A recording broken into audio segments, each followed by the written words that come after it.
Hello everyone, I'm Glenn Flaherty. Thanks for coming here again to Board Games and Bourbon, where we talk about booze and board games and just what we've been doing. Hopefully get some knowledge along the way, kind of tell you what I've been playing, what I want to play.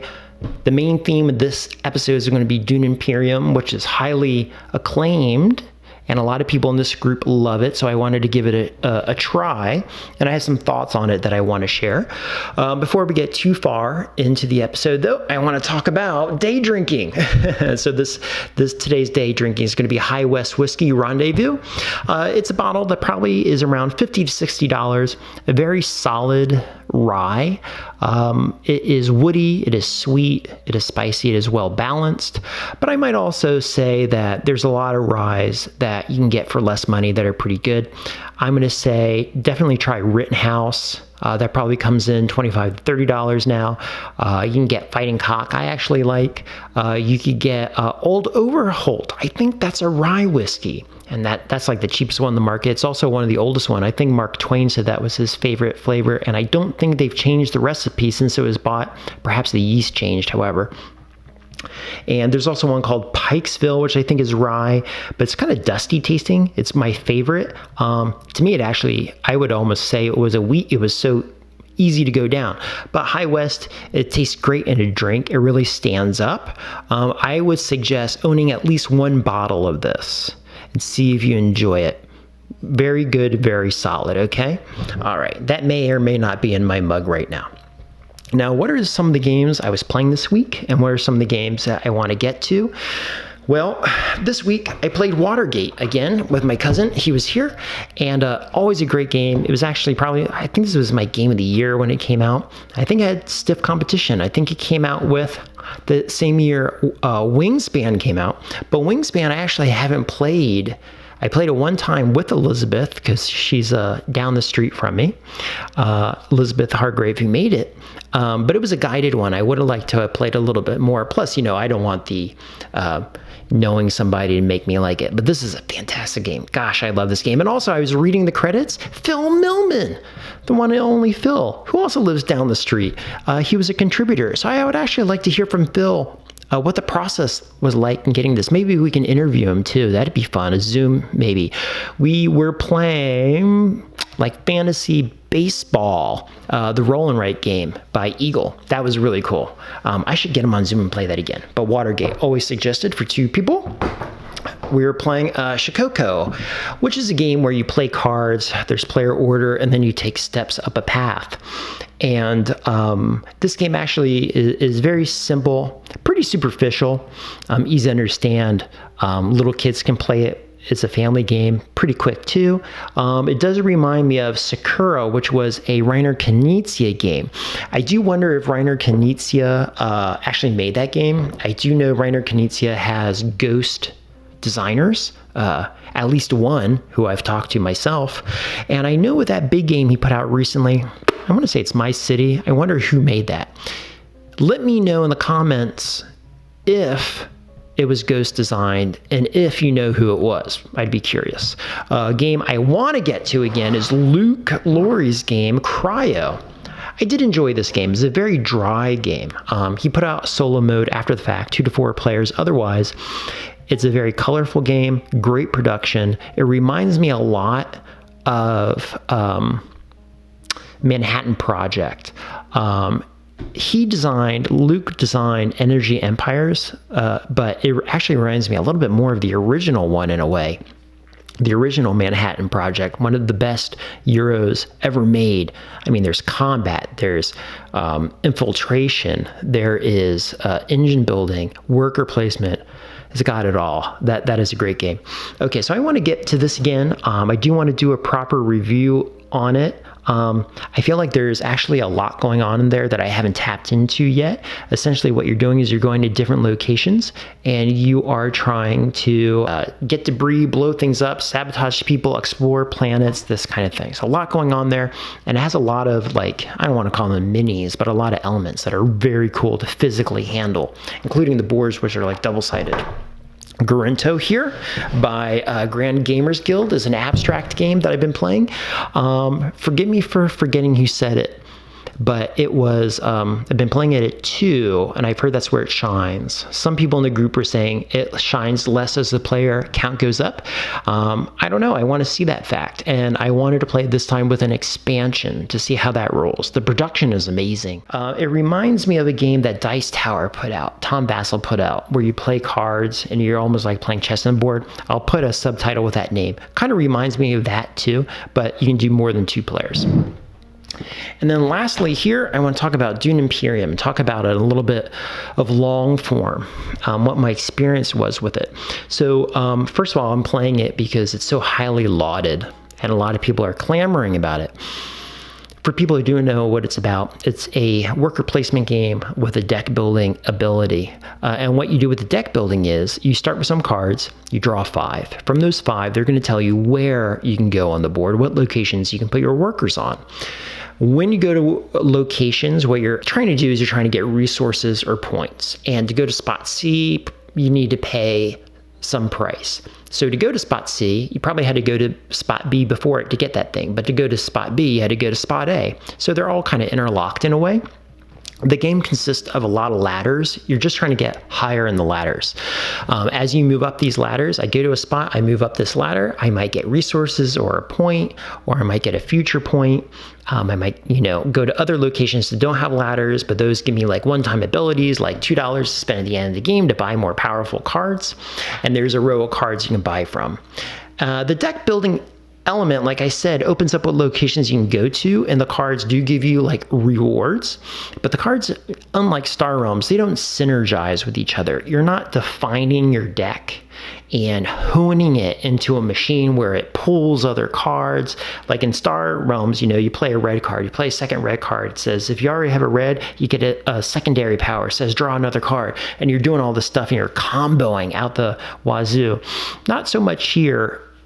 What occurs with the cards is greater rewards, but they don't combo with each other. And a lot of times those rewards are at the end of the round. For cards that you spend to put workers out on the board, you go do actions, but whatever remains in your hand, they're all going to be worth money.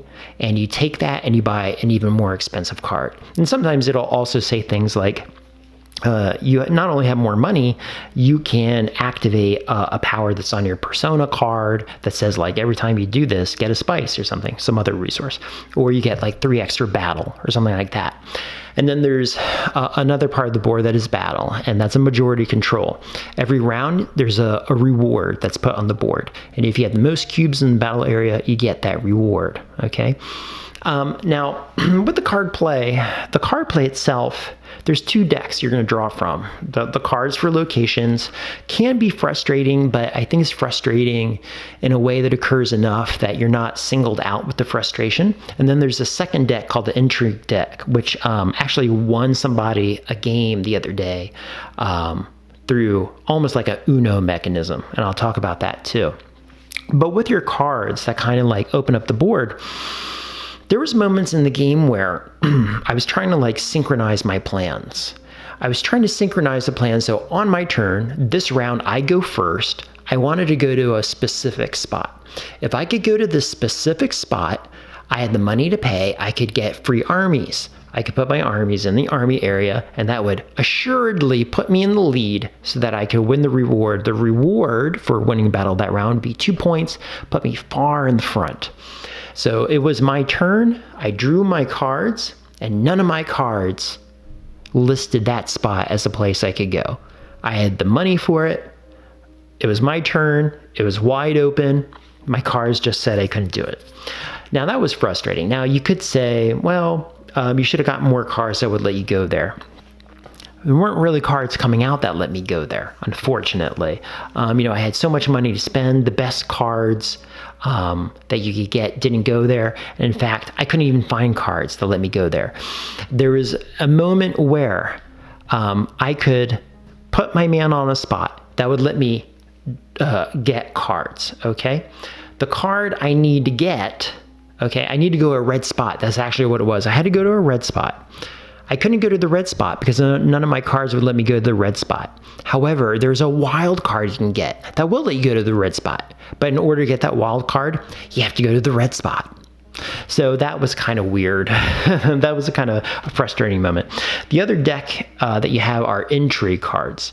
And entry cards are just kind of like one-off rewards. And some of them are more powerful, but again, everyone gets them, so maybe it doesn't really matter. They might say things like, recall a worker, which essentially gives you a free action. That's pretty important. You might get a card that said, one card said double cross. And what that did was, you're putting down your armies. This basically says, take armies away from your other person. So this person might done an entire turn in order to get their armies on that battle spot to win that 2-point reward, and you just played a card that said, nah. And that kind of felt like playing Uno when someone says skip a turn. So that wasn't a great feeling either. But then again, we're all having that. And I don't want to be that guy that poops on a game.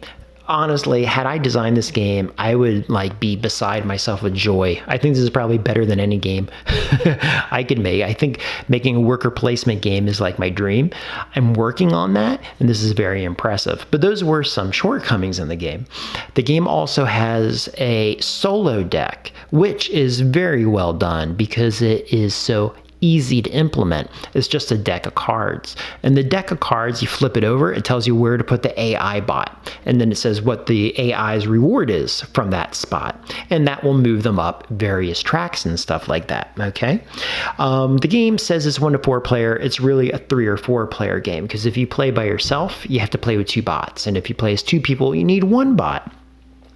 The bots, you can learn the cards. After the first solo game, I got a sense for what the cards were going to do and what they don't do. Second game, I blew it out of the water. Third game, I crushed it, because you not only know what the cards say, once you get like 70% through the deck, you know what's coming and what's not coming, so you can kind of plan around that if you're paying attention. So I was crushing it pretty well. The game does have an element with 3-player where you could be competing in the end, and it could be tight if everyone's a good player. I guess like a lot of players, you can also know that you're not in contention for the last round. It'll come up in the last 1 or 2 rounds, and one of our players was nowhere in contention. So that was pretty not fun for them to play that last round. And then one of the games we played, I was well ahead. Okay, was well ahead. And then the only play this person could do to catch up was to go for those entry cards that kind of just give random rewards, like reuse a player, stuff like that. So all they did was they went to spots that gave them these entry cards. They got a card that said, if you are at level 3 on some of the ladders, get a free point. Oh, boom, did it. I got another card that said, go ahead and do this, boom, boom, do this. And whatever it was, the synergy of all those cards he got tied him with me. And then the game was over, and then there was a tiebreaker that said the person with the most spice wins, which was him. He had 1 more than me, so he won. So you could say that's cool. You could say it's kind of frustrating to lose on the whim of pulling a card. But again, there were so many card draws that it probably works out in everyone's favor. I think that holds me back from saying this is a great game, but I do think it's a good game. I put this game in terms of complexity with Stone Age. I would say if you want something that still has luck involved, right? A luck needs to be in every game, otherwise it's just a math problem. On the other side of this, I would say Scythia. Okay, it kind of sits in that world. So I know why people enjoy it. I would call it a great introduction to deck building that they can then move on to do something more interesting.